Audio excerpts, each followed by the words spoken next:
Racheal is 39 years old, and she has a learning disability that does impact her life daily.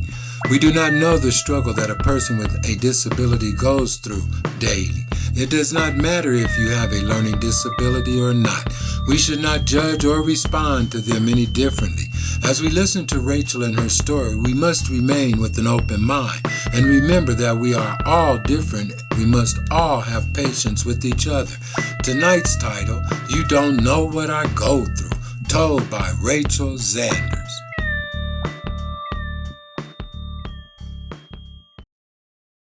Well, hello, Racheal. How you doing? I am blessed today, Uncle. How are you? Simply fantastic, Nisi, and thank you for asking. We were out having breakfast one day, and you had saw what we were doing on Where Were You, and you said you had a story. And I listened to you, and I think your story is very, very worthy to be told. So would you share your story with us, Racheal? Yes, I will. My story is about me. I was born on March 8th, 1983. I lived in several states. I lived in Georgia, Atlanta, Georgia, twice. Then I moved to Austin, Texas. Then I moved to D.C. and Maryland. And then I came back here in Denver in 1999. I went to East High School. You know your uncle's an angel, too. So I had to throw that in there. Go on, Nisi. Tell your story. And I was just wanted to let everybody know who I am. I've been working through different jobs. Right now I'm not working, but I'm trying to do volunteering for right now. So what I'm gonna talk about is my disability, and I want everybody to not take it wrong or not judge me about it. My disability is a learning disability. I've been having this ever since I was born. It's been hard, since I'm 39 now, but ever since then, it's been harder since I was younger. As I gotten older, I have learned to deal with it. I have a hard time telling time, money, budgeting, doing other things, but not as fast as other people. I also have hard time with people who don't take the time to understand me and understand the situation that I have, because they judge people with disability, and I don't want people to judge people with disabilities. When you say you have a learning disability, could you just for a little bit, Nisi, Racheal, could you just a little bit explain more about all that's involved with your disability? It's a learning disability. It means that I learn more different than other people or faster. So it takes me time. You might say it 3 or 4 or 5 times to repeat yourself the same thing that you're saying the first time, and I will get it. But once you say it the first time and then you get frustrated with me, then I have to understand what you're saying. So my mind is not, it's fast, but it's not as fast. When we be riding together, your mind seems pretty fast to me. You know, you ride with me all the time.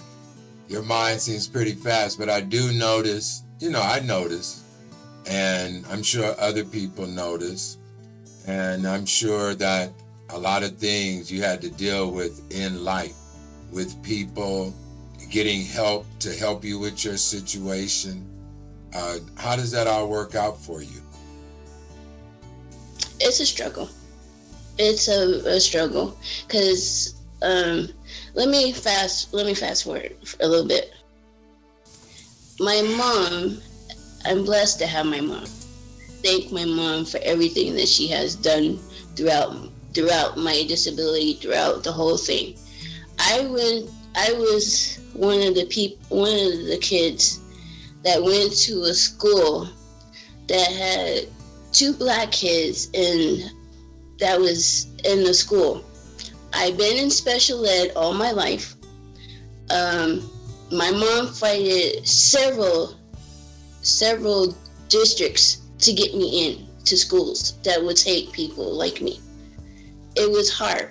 I mean, it was really hard on my mom, and trying to fight with the teachers and try to figure out what they're not teaching, what they're not, it was hard. But as I went on, it got pretty easier for me, because then I can be in a class where they teach you what you need to learn, and they teach you on your pace, not other people's pace, but they teach you on your pace, on your time. Right. And I appreciate that, because it taught me learning more than I was when I was little. When I was going to elementaries, the teachers didn't want to do, help me and all that stuff. And then it was just a struggle. And then I was in the class, and then I had to sit there, and I was drawing. And you know how they say draw a family picture of your family? So I draw the figure sticks. So the teacher came up to my mom, and she said to her that,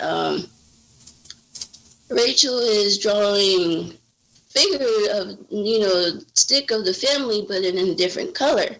And I was like, okay. So then my mom was like, she didn't understand. And it's like, well, what you want to do, So I appreciate what my mom has done for me throughout my whole entire disabilities. Yeah, it takes time. Yeah, I struggle.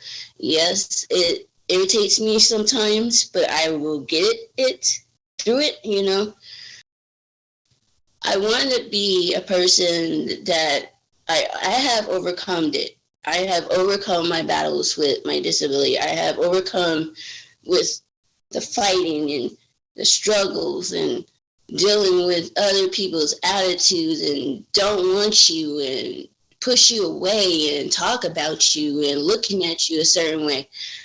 I totally just I prayed on it, and I said, God, please just give me a direction that people won't judge me, won't put me down, won't, because I hated that. And I would literally get mad at people because it was just a struggle for me. And by the grace of God, now since I'm 39, I have learned what my every obstacle, and now I'm up there by Jacob's ladder now. So I thank God for everything that He has done. I thank Him for everything that He has shown me. I thank Him for people that the people that I know, sometimes they don't want to help you. They just push you away. And I have learned that. And when people show your true colors with people who, even if you go to for instance, I was working so many different jobs. And I was nervous about it because I didn't know how people were towards me. I didn't know how they would treat me. I didn't know how they would respond to me. So it kind of made me nervous in a way, but after a few days, they understood, and then they were happy, and they were like, oh, Racheal, we're happy to see you. But then at first I was like, okay, am I going to deal with people judging me again, or am I going to deal with people's attitudes again? It was just like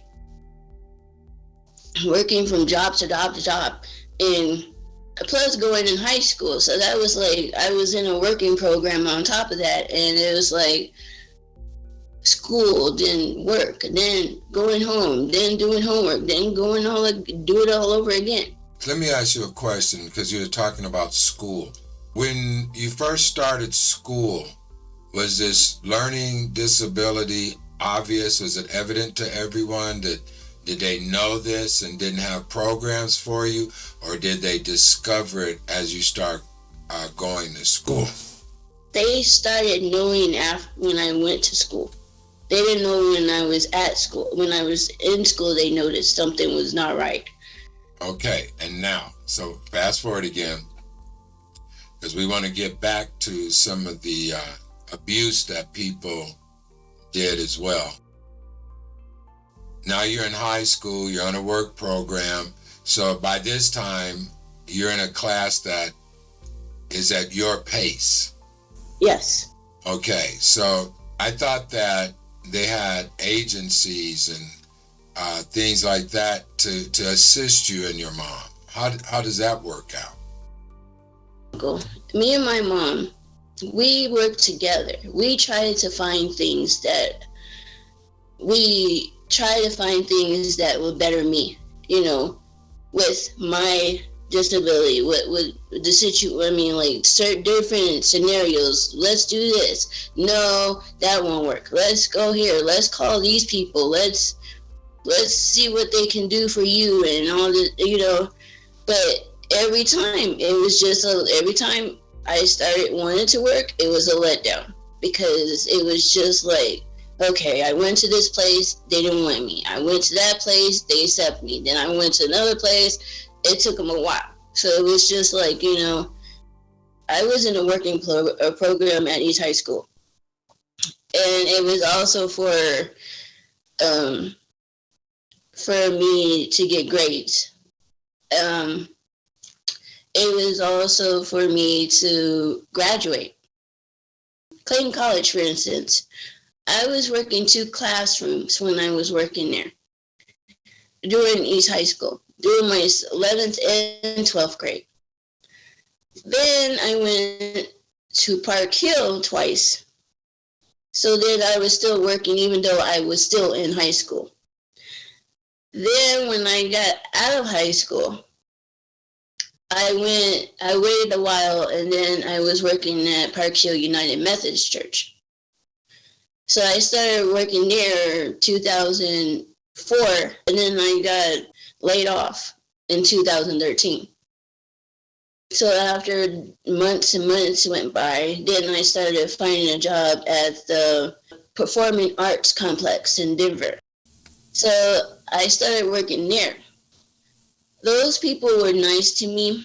Some of them, I mean, yes, they were nice. They brought me in, they accepted me, they taught me things, they taught me how to do the letters and numbers and how many seats there are, the tickets. It was just so phenomenal how these ushers and the people that helped the ushers, that was just so nice. They were just fantastic. But I had an issue with one of the ushers. I had two problems, actually. One of them was when I was working in the coat room. So they have you doing the tags and then the coats and all that stuff. The lady, she was very rude to me. I didn't appreciate what she said to me. She told me, she's like, this is how the tag goes. You're supposed to put them by number on the hanger. So when people come in with their coats, you're supposed to put the coats on the hanger and then give them a number. So after the show, they're supposed to come get their coats. Yeah? So then she told me 3 times, and then she was agitated the 3rd time. So then she told me, she's like, are you mentally challenged? Because if so, I'm going to have to teach you a different way. I was like, first of all, you're on an oxygen tank. Why are you saying that to me? It was my first day there. And she said that on my first day. Wait. Okay, Nisi, calm down. She said this on my first day. That irritated you. But let's be realistic, if I may, Nisi. Okay, if the lady really didn't know you, Hmm. and she's trying to get to know you, do you feel at that time maybe you were being a little sensitive? She, it may, well, would the people look at me a certain way, Uncle? They just totally look at me like I'm mentally challenged. But they don't know who I am. They don't know what I've been, they don't know me. I'm just there to work just like everybody else. So when she said that, I literally just left the courtroom and I went downstairs and I talked to my boss about it, because it was just like, for me, my feelings were hurt, and she didn't really take the time to really understand me. So it's like it's just like judging someone just by looking at them. You probably go through that type of judgment. You probably went through that most of your life. I have.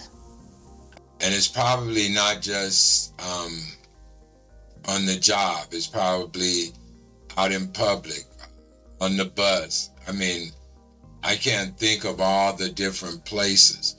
And they do have people to kind of help you along. I mean, do they really help you?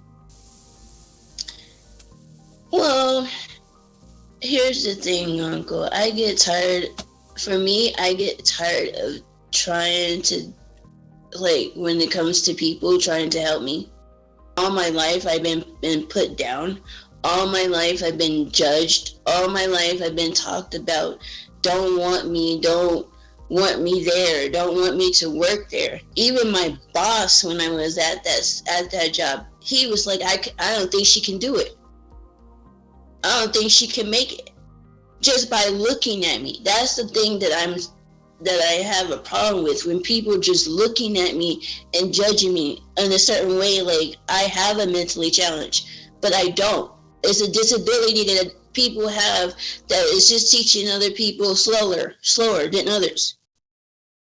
It's not to judge, it's not to make fun of, it's not to just look at a person and talk about them and just put them down just like that, just like by just looking at you. So that's a big deal for you. People just look at you, judge you, and even though there is a serious or disability, you admit that, you're saying that people, the way they respond to you, handle you, talk to you, offends you a lot of times. Yes. As I got older, it makes me, like, when I hear people talk about me, I literally break down. I start crying, or I walk away from people, because I don't know why people do that, but it's just like, I can be a nice person and they can just look at me and just like turn their backs. I could be a nice person and have a good conversation with you, hang out with you, do things with you. And if you look at me and thinking that I have one and you don't even know that I have it, and I haven't told you the situation of it, that's judging people. That's judging me, and I haven't even said anything, but that's just judging me. When people have disability, any kind of disability, not just mine, any kind of disability, I think that people should take the time out and realize how the way they talk to people. I think they should realize how their feelings are when it comes to people, I feel like other people should understand the situations. Even if you don't tell them and they just look at you, don't let them do that. I didn't let them do that all my life. I turned around, put my foot down, yelled at them, did everything to them, everything to fight and everything, just because you put me down. But look at you. I mean, look at another person, and then you're like, "Oh, I'll help you," but then you look at me. It's like, no. It's very sad that a lot of people look at people and judge them just simply on their appearance. It's sad when people disrespect people and I feel treat people differently just because they do have birth defects, learning defects. A lot of people in this world go through what you go through. And it's very good that you're willing to be honest about it, to say what you go through and how the agencies act, how the jobs you went to, how they act. Because sometimes people think this may be like, well, you just have to do it for one day, excuse me. But what you're saying, this is every day of your life. Almost every day you step out the door, there's something waiting for you. Mm-hmm. I mean, yeah, it could be a good day or a bad day. It depends on the day, because sometimes I have bad days where I don't want to deal with people, and I shouldn't be like that. But the way I feel like I could be like a happy person going about my day, do what I need to do and leave, But if you're gonna sit there or say something or judge or something, just even look, people with disabilities need help just like everybody else does. We're not different than you guys. We're not different. We just have things that are more difficult and more slower than others. So I really appreciate if people would not judge us. Will help the most is when people will help us out instead of just shutting the door in our face or saying something right there when we're standing there, and you're just like, what did he just say? What did she just say to me? So who's taking care now? What a Sugar Root out there handling business? Yes, my mom is taking care of me. She done it all her life, 39 years. My mom has been the most support of my life, more than, my family as well, but mainly my mom, because she was there for me when I had my hardest times. And I'm not just saying days, that months and years. I'm talking about my hardest times my hardest times. More than anybody would understand. Sometimes I wouldn't say things because it would hurt me. I might be having a bad day and my mom be like, what's wrong? What's the matter? Who did what? Let's go talk to that person. And I would not even say nothing. I wouldn't even say nothing. But my mom was right there when it happened. She seen things. My mom was there when I had my lowest battle, my lowest battle. Couldn't even go to school. They would push people out with disabilities. They wanted people that were smarter and didn't want people who had that. Do you know how hard that was for my mom to get me into school? I couldn't even go to school. I couldn't. I tried to, but then it was hard. Because they shut me down. They were talking about she's not smart enough. People told my mom that I wouldn't even graduate from high school. She wouldn't even make it. That's what they told my mom about me. But this is what they said. This is what they telling her. They're not going to say it in front of my face. They're going to tell her about it. But, by the grace of God, I thank God. Amen. I thank God for my family and my mom.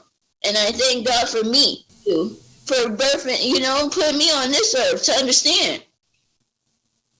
And every agency that I went to, it was hard because they were just fighting and wanted it their way and didn't understand me, and I was just tired of it. I was tired of people just not giving me a chance, not wanting to understand, not taking the time to understand. They were just like, no, no, no, no, no. She can't, no. I don't want her, no. Well, you can come ride with Uncle Bill anytime. We can go hang out. You all right with me? And old Sugar Root up there, she has done a magnificent job. So where would you say you're at now? Like, where's your peace level? We understand that the disability never goes away. You have to deal with that, and it seemed like you accepted that. There's a lot of people with disabilities. Some of them aren't as visible, but they have disabilities. Yours is one that is more visible, and you go through a lot more just because people look at you. I've heard you say that over and over again. They just look at you. They don't even get to know you. They don't even try to understand what it is you have to go through. They just judge you right off the bat. And what you're saying to people, Nisi, is very good, because it's something to be able to talk about yourself even though you have this disability. I really commend you for that. And your mother and your grandmother. Well, I know that you're my niece, so I know you. And I just think the world of you. So, Nisi, out of the agencies you went to, I guess you don't deal with them anymore.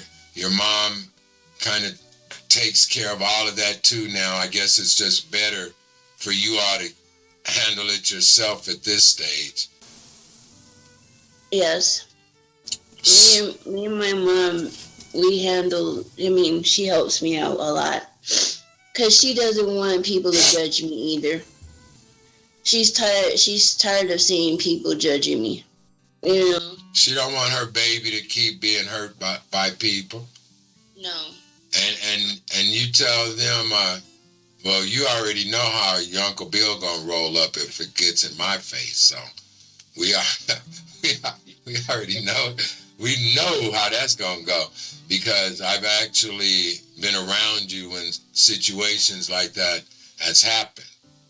So, like I said, your mommy know, your grandparents know, everybody know how Uncle Bill gonna roll messing with Racheal, okay? And I just love you to death. And if there was anything, Racheal, that you might would say to someone that goes through your struggle, and we're not even getting into a whole lot of other things that, like getting dressed, getting on buses, or getting through the city, or all these kind of things. What would you say to someone that might be feeling a little low, or have those feelings of nobody knows me? Do you know what I go through? That's your title. Do you know what I go through? What would you say to someone that's on a low? I would say this. People out there with disabilities, all disabilities, you're going to have some good days and bad days. Like I have. I have bad days and good days. But I just want you to know that a person like me who has a disability too, I'm here for all of the people who have disabilities out there. And when you have your low days, just make sure that just have a smile on your face. Don't let it get down. Don't let it put you down. Don't have a down day where you're crying and don't want to talk about it, or the teachers or the students are talking about you. Just stay strong. You guys gotta stay strong. Like I have. I still deal with it, but I am strong. Amen. I used to be weak. I used to didn't want to deal with people, but now I see as I'm older, I see what I go through, and it's been a good time. It's been good. So I'm just saying to you guys, just stay strong. And if you need someone to talk to, just talk to them. Reach out, call them.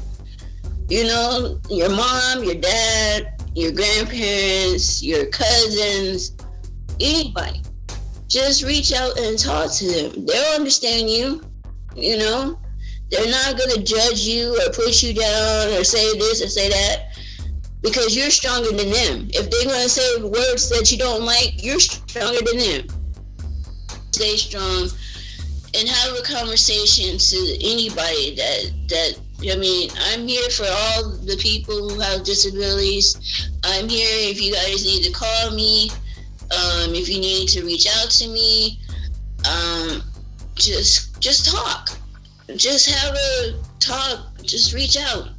You know, don't let people just put us down. I mean, put everybody down just because you had a bad day. Just smile and go on about your business. You know, just have a blessed day. Have a blessed day. Well, I'm surely going to have a blessed day talking to you today, Nisi. And I really, really thank you for having the courage to come on Where Were You? I appreciate this, Uncle Bill, because it helps me and it will help somebody else. And you know your uncle loves you. You know that. Yes, I do. Okay. And I just want to take the time to speak on the behalf of people that have disabilities or may not look like you. Take what she said. Think about these people. They have feelings. They're just like us. And before we judge and before we say things, think about what we're doing. Just show a little love. Take care. Well, another episode of Where Were You? And we would like to thank our guests for this evening.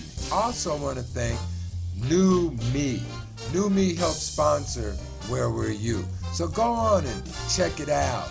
newme.com/Arkway. Also, go on and hit that like.